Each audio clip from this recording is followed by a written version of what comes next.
Imagine opening your phone to a security alert, only to see your own brother hosting a massive housewarming party inside your brand new home, a home he didn't even know you owned, and one he definitely didn't have keys to. But as shocking as that was, it was nothing compared to the twisted scheme my family pulled next to try and take it from me. Before we get into how I caught them red-handed, I have a quick question for you. Where are you watching this video from? Let me know down in the comments. My name is Rachel, and this is the story of how my own flesh and blood pushed me to the absolute edge, forcing me to draw a line they could never cross. It all started when a security alert vibrated against my hip at work.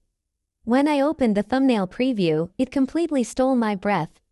Unfamiliar balloons were floating across my kitchen ceiling. I expanded the notification with shaking fingers, sound flooding through my phone speaker. Laughter, clinking glasses, and my brother's unmistakable voice declaring a toast to new beginnings in our perfect home. The live camera feed showed what should have been impossible. My brother, Owen, was standing in my living room, champagne flute raised high, surrounded by nodding relatives and cheering children. They were running wild across the hardwood floors I'd paid to have refinished just last week. My sister-in-law, Heather, was perched on my kitchen island, a wine glass dangling from her manicured fingers, looking like she completely belonged there. They were partying in a home no one should have known I owned. A home I'd closed on just 3 days prior without telling a soul, wanting the satisfaction of revealing it on my own terms. I had equipped it with a comprehensive security system just 2 days ago, complete with motion-activated cameras and smartphone alerts. Yet somehow, they'd found out. Somehow, they were inside. I pressed my back against my office wall and slid to the floor, the world narrowing to the screen in my hands. This wasn't just trespassing, this was a hostile takeover. We deserve this upgrade, Owen continued, his voice booming through the speaker. After years of struggling while others had it easy. My jaw clenched so tightly I tasted metal. I'd worked 70-hour weeks for 5 years, selling my car, canceling vacations, and taking on exhausting weekend consulting work, all distilled into the deed tucked safely in my work bag. Meanwhile, Owen bounced between jobs, complained about his bad luck, and borrowed money he never returned. Yet our parents always praised his ambition, while treating my stable corporate career as unimpressive. My finger hovered over my contacts. Then, with a clarity that felt almost serene, I dialed the police. This is Rachel Bennett. I own a home on Willowbrook Lane.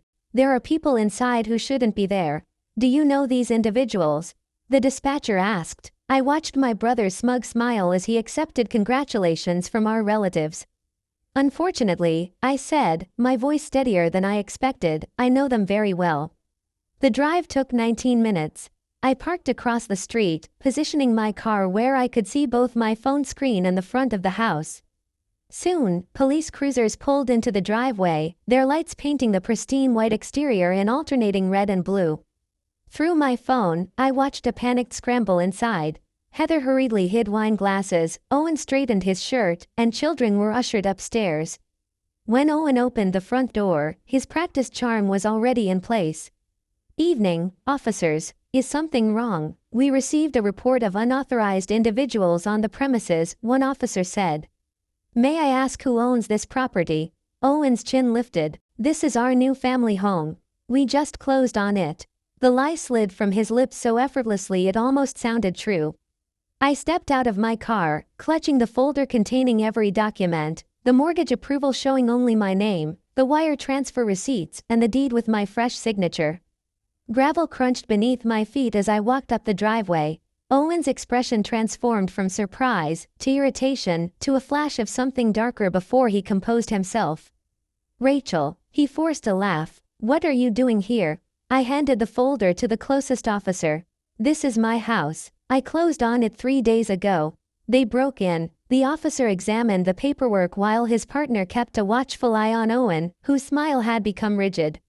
These documents confirm Miss Bennett is the legal owner, the officer stated.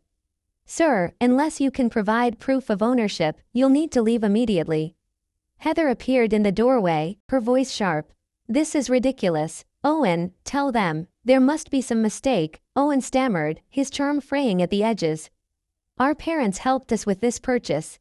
Rachel must be confused. "The documents are quite clear, sir," the officer replied. Then he turned to me. "Ma'am, would you like us to issue a trespass warning?" I looked past Owen into the house I'd sacrificed everything for. Balloons reading "New Home" drifted against the ceiling. A banner hung across the fireplace, "Congratulations, Bennett family." My family name, but not their home. "Yes," I said, quiet but firm. "And I want it documented." Owen's eyes narrowed, all pretense evaporating. "You're making a mistake," he hissed. "Family sticks together." "Exactly," I replied. "So why are you in my house?" What followed was organized chaos. Officers escorting everyone out, children crying in confusion, Heather shooting venomous glares, and relatives shuffling past me with embarrassed mumbles. Through it all, Owen maintained icy eye contact, his expression promising this wasn't over. When they were finally gone, I stood alone in my kitchen. Dirty glasses cluttered the counter, and cake crumbs were scattered across the island. A child's drawing taped to the refrigerator depicted a house with 4 stick figures labeled "Our New Home." I ripped it down, my hands trembling with white-hot clarity. This wasn't just about today. This was about a lifetime of boundaries crossed, achievements minimized, and sacrifices unacknowledged. I opened every window, letting the cool night air purge any trace of their presumption. This home would be my line in the sand. The backlash started at 8:43 the next morning. My phone blew up with notifications. "Mom, Rachel, what have you done? Your brother is devastated. Dad, call us immediately. This family situation needs to be resolved. Aunt Vivian, shame on you for embarrassing your brother like this with the cops." The family narrative was already being rewritten to cast me as the villain. A familiar role, but this time, I changed the script. I silenced my phone, forwarded the security footage and the police report to my lawyer, and focused on unpacking. With each book I placed on a shelf and every dish I put in a cabinet, I reclaimed another inch of my territory. At 3:17 p.m., the doorbell rang. My parents stood on the porch, wearing a practiced blend of disappointment and concern. "Rachel," Mom said, attempting to step inside. I blocked the entrance. "You can talk to me from there." Dad's face reddened. "This isn't how we raised you to treat family." "Interesting definition of family," I replied. "Does it include breaking into someone's home and claiming it as your own?" "Your brother made a mistake," Mom said, dropping into the soothing tone she'd always used to excuse his behavior. "He was just excited. They've been struggling so much in that tiny apartment, and when he heard about this beautiful place." "How exactly did he hear about it?" I interrupted. "I told no one." They exchanged uncomfortable glances. "The real estate agent is cousin Jennifer's friend," Dad admitted. "She mentioned you'd bought a lakeside property. Professional ethics violated. Family boundaries crossed. Typical." "Owen thought it would be a wonderful surprise," Mom continued. "To help furnish it, to make it a proper family gathering place. By breaking in, throwing a party, and claiming it was his." I countered. Dad's patience thinned. "The point is, this house is much too big for just you. Owen has a family, 3 children. It just makes more sense." "No," I said, the word cutting through the air like a slamming door. "What makes sense is respecting ownership. What makes sense is leaving right now, and telling Owen that if he comes near my property again, I will press charges for breaking and entering." Mom gasped. "You wouldn't." I met her gaze steadily. "I already have the paperwork ready." They left with empty threats of family meetings, but my resolve was stronger than ever. That evening, Owen texted me, "We need to talk like adults. Meet me at Riverside Cafe tomorrow, 1 p.m. Better to end this cleanly," so I agreed. The cafe was bustling when I arrived. Owen sat at a corner table, dressed in a tailored shirt and wearing his best negotiation smile. I recognized the setup immediately: a public location to prevent a scene, and a casual environment to force compliance. "Rachel," he stood, gesturing to the chair opposite him. "Thanks for coming. I've ordered your favorite lemon tart and Earl Grey." It was the same tactic he'd used since childhood: small gestures to distract from massive transgressions. I sat down but pushed the plate aside. "You have 10 minutes, Owen." His smile flickered. "Look, things got out of hand. I admit that. But you have to understand our situation. The kids need space to grow. Heather deserves a nice home.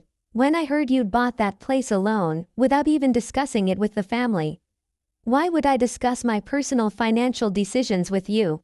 Because we're family, he said, as if explaining something obvious.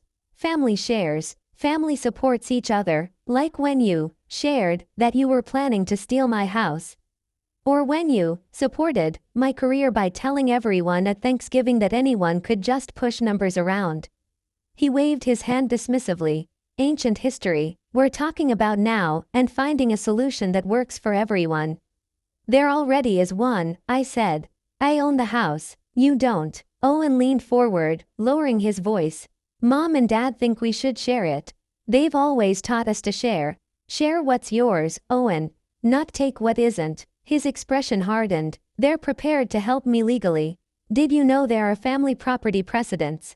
That verbal agreements about shared family assets can be binding in court. I almost laughed out loud. There are no verbal agreements. There are security recordings of you breaking in, a police report, and a deed with only my name on it.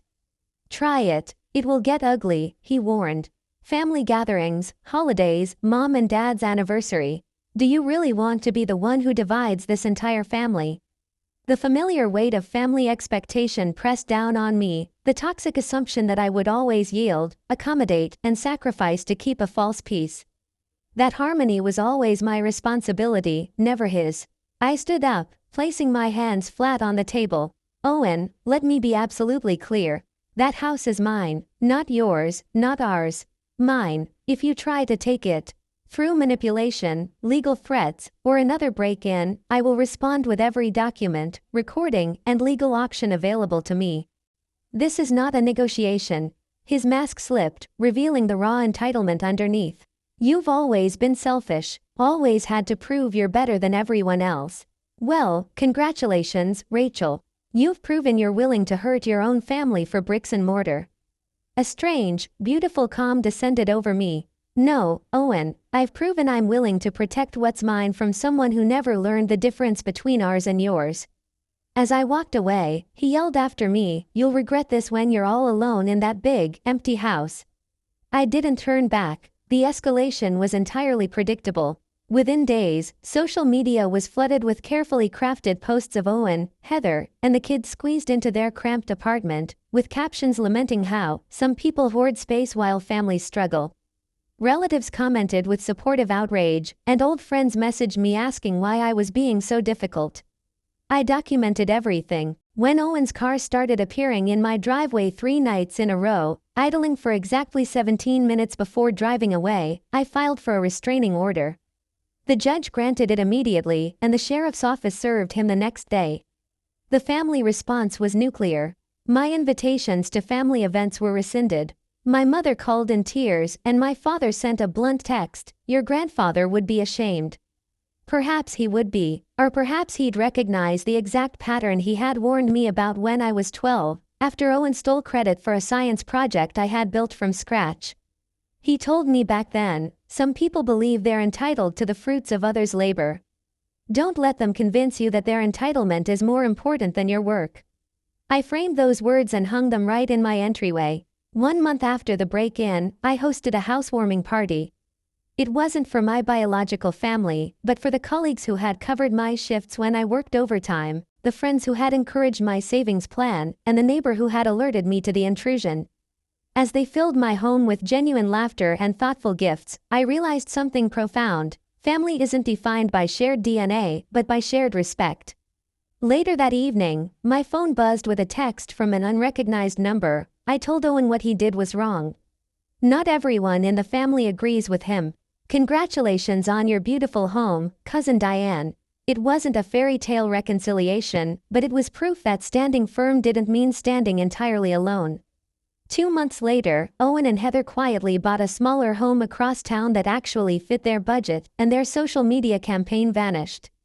I filed a formal complaint against the real estate agent who leaked my data, resulting in a formal reprimand and a fine from the state licensing board. As for my parents, we've established a fragile peace built on strict boundaries. They call before visiting now, and they never mention the house. The divide was painful, but it was a price I would willingly pay again for my self-respect. When I turn the lock each night, I enter a space that is unquestionably mine, earned through hard work, protected through resolve, and filled with a life built on my own terms. Some boundaries, once drawn, should never be erased. And some victories aren't about winning against others, but about finally standing up for yourself.